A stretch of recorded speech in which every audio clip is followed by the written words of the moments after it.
Buka buku, siapkan catatan. Belajar bersama penuh perhatian. Mari kita mulai paparan, semoga menambah pemahaman. Halo teman-teman semua, kenalin saya Fauzi Naufal Mubarok. Di sini saya mau cerita dulu soal kenapa sih kami tertarik banget bahas topik ini. Jadi riset kami ini judulnya Wacana Humor dan Negosiasi Kelas Sosial dalam Komunikasi Pemasaran Digital. Objeknya itu unik banget, yaitu respon audiens terhadap konten live streaming ESL Beauty di TikTok. Pernah nggak kalian ngerasa ada yang aneh pas melihat brand mewah kayak YSL jualan di TikTok? Nah, itulah kegelisahan awal kami.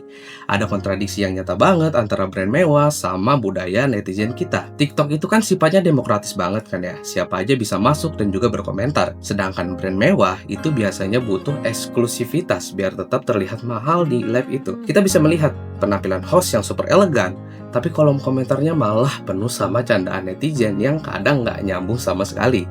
Di sini kami melihat humor muncul sebagai bentuk negosiasi kelas sosial. Humor ini jadi respon audiens atas jarak ekonomi yang jauh banget antara mereka sama brand tersebut.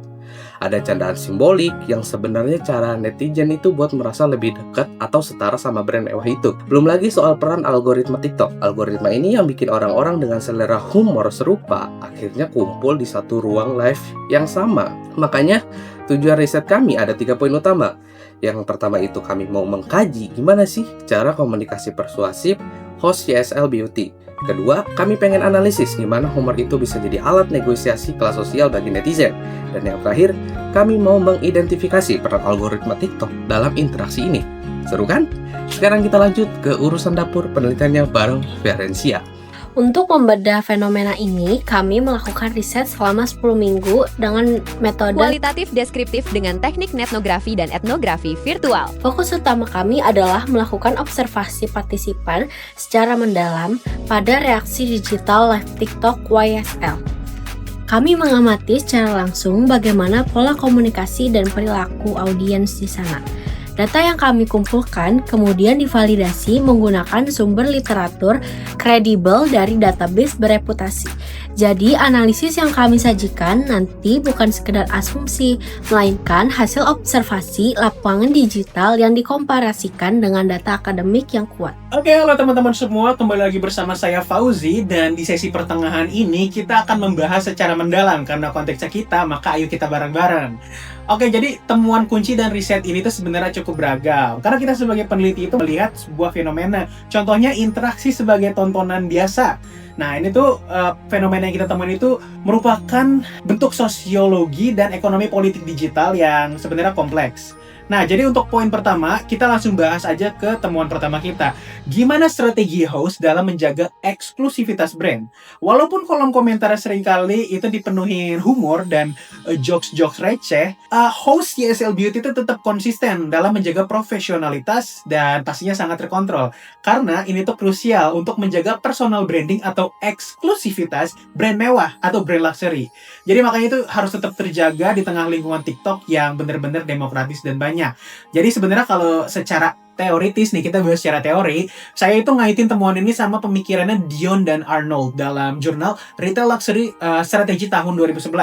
Mereka tuh ngejelasin kalau misalnya brand mewah atau luxury brand itu membangun karisma melalui ritual dan elemen magis. Walaupun gitu, di sini host berperan sebagai penjaga ritual tersebut. Meskipun audiens mencoba mencairkan suasana, host itu tetap mempertahankan estetika tinggi sesuai dengan apa yang dibahas. Sama ini yang baru lagi nih, Gode dan kawan-kawan. Ini ada di Journal of Business Research, mengenai upaya pemasaran dalam bentuk digitalisasi media sosial luxury brand atau brand mewah. Itu makanya relevan tuh temuan mereka berdua. Oke, selanjutnya ke poin kedua, dan ini adalah poin inti dari temuan saya, adalah humor sebagai bentuk negosiasi kelas sosial dalam observasi netnografi yang saya lakukan. Audiens di sini sangat aktif menggunakan humor-humor parodi untuk meruntuhkan jarak simbolik yang diciptakan oleh brand mewah atau luxury brand. Nah, humor di sini tuh berfungsi sebagai alat untuk meniadakan atau menghilangkan rasa minder atau jarak ekonomi yang ada. Nah, mari kita lihat data-datanya yang ditampilkan di bagian sini. Ada audiens yang bertanya, "Kak, bisa pakai BPJS nggak?" Ada juga yang menyebut parfum ini seharga kambing, bahkan ada juga candaan-candaan yang sebenarnya cukup satir yang menyarankan agar parfum ini tuh jangan dipakai. Melainkan dipajang aja biar hemat atau diwarisin ke anak cucu. Ini merupakan salah satu contoh jokes atau candaan yang ada. Oke deh, secara kritis saya menganalisis fenomena ini itu melalui lensanya Pierre Bourdieu dalam bukunya Distinction tahun 1984. Nah, di sini tuh menjelaskan bahwa selera penanda kelas sosial ketika netizen menggunakan humor rakyat jelata di depan produk mahal, mereka tuh sebenarnya lagi melakukan yang namanya perlawanan simbolik. Jadi mereka tuh ada yang namanya penggunaan humor untuk merasa setara atau seenggaknya tuh merasa nyaman gitu loh dalam ruang yang sama dengan simbol kekayaan yang beda tersebut. Nah ini juga sejalan sama pemikirannya Ghislaine Kuipers dalam buku Good Humor Bad Taste. Ini salah satu buku yang sempat saya baca juga. Jadi humor itu digunakan untuk memperkuat identitas kelompok tertentu di hadapan kelompok lain. Nah, jadi kalau untuk poin ketiga ini lanjut dari yang tadi masih relevan, itu tuh mengenai bagaimana algoritma membentuk komunitas. Jadi saya menemukan bahwa audiens dengan selera humor yang serupa muncul berulang kali di dalam ruang live yang sama. Disitulah algoritma bekerja untuk memperkuat solidaritas dan budaya interaksi kolektif di kalangan netizen. Nah, kalau saya itu merujuk pada pemikirannya Taina Butcher dalam bukunya If Then Algorithmic Power and Politics tahun 2018. Jadi algoritma itu bukan sekedar kode teknis, tapi kekuatan politik. Mengurai siapa-siapa aja nih yang ketemu sama siapa, jadi masih relevan sama visip. Jadi tapi dalam konteks ini tuh masuknya ke TikTok. Nah, kalau dalam bukunya Michael Murray atau penelitian Michael Murray itu nyebut kalau ruang humor kolektif itu menjadi perekat sosial. Jadi netizen tuh ngerasa komunitas ini tuh nyaman dan relevan sangat karena mereka tuh ngelihat orang lain itu memberikan respon humor yang relevan terhadap produk YSL tersebut. Nah, bahkan interaksi ini tuh menciptakan dampak ekonomi yang nggak terduga.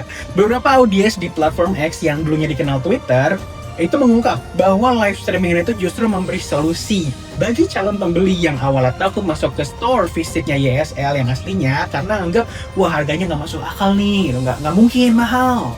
Nah, jadi dengan nonton live ini tuh mereka menyadari bahwa harga ini tuh sebenarnya mampu untuk dibeli. Jadi humor dan transparansi digital ini itu justru menjadi jembatan pemasaran yang sangat efektif. Nah, analisis ini menjadi tonggak kami dalam meneliti. Nah, saya tuh sangat yakin dinamika yang terjadi sekarang ini itu masa depan komunikasi pemasaran digital kita. Nah, selanjutnya daripada ngedengerin hasil penelitian yang cukup bingung, yuk kita rangkum di poin terakhir kita bersama Taib Hasan. Nah, dari semua obrolan panjang tadi, ada beberapa kesimpulan besar yang bisa kita ambil. Pertama, komunikasi persuasif host YSL Beauty itu emang dirancang buat tetap menjaga marwah eksklusivitas mereka di tengah gempuran humor audiens yang beragam. Nah, host berhasil jadi penyeimbang biar image brand tetap mahal, tapi interaksinya tetap jalan. Nah, yang kedua, kita harus sadar kalau humor netizen itu bukan cuma sekedar komedi atau lucu-lucuan doang. Itu adalah salah satu alat negosiasi kelas sosial yang nyata di dunia digital kita sekarang. Nah, yang ketiga, algoritma TikTok punya fungsi penguatan sosial yang luar biasa dalam memperkuat komunitas dan budaya interaksi kolektif di kalangan netizen. Nah, teman-teman, terima kasih ya sudah dengerin paparan kami. Semoga apa yang kami sampaikan ini bisa nambah perspektif baru soal gimana brand mewah itu berinteraksi di dunia digital yang super cair ini. Buat aku pribadi, riset ini bikin sadar kalau ruang digital itu nggak pernah bener-bener netral. Interaksi yang kelihatannya ringan, seperti bercanda di kolom komentar, ternyata menyimpan makna sosial yang cukup dalam. Lewat penelitian ini, aku belajar bahwa humor bisa jadi alat resistensi sekaligus secara audiens menegosiasikan posisi mereka di hadapan kekuatan ekonomi dan juga simbolis sebuah brand. Dan disitulah menariknya komunikasi digital hari ini. Oke, sekarang sebagai peneliti sekaligus content creator, saya mau sedikit kasih refleksi personal, jujur. Tantangan terberatnya sih itu tetap netral ya dan objektif karena kita sebagai peneliti ada rasa kayak canggung pas ngeliat kontras antara barang mewah YSL sama realitas ekonomi kita, indis ekonomi gitu sebagai audiens. Tapi dari kacamata kreator, saya sih ngeliat ini positif dan solutif ya. Apalagi tentang perkembangan digitalisasi dan sosiologi sekarang. Kalau dari aku, tema ini membuka pemahaman bahwa pemasaran digital itu tidak hanya berfokus pada produk, tapi gimana juga cara kita berkomunikasi dengan audiens yang sangat beragam secara kelas sosial. Mind blowing-nya juga humor berperan sebagai alat negosiasi sosial dengan karakter audiens TikTok yang beragam.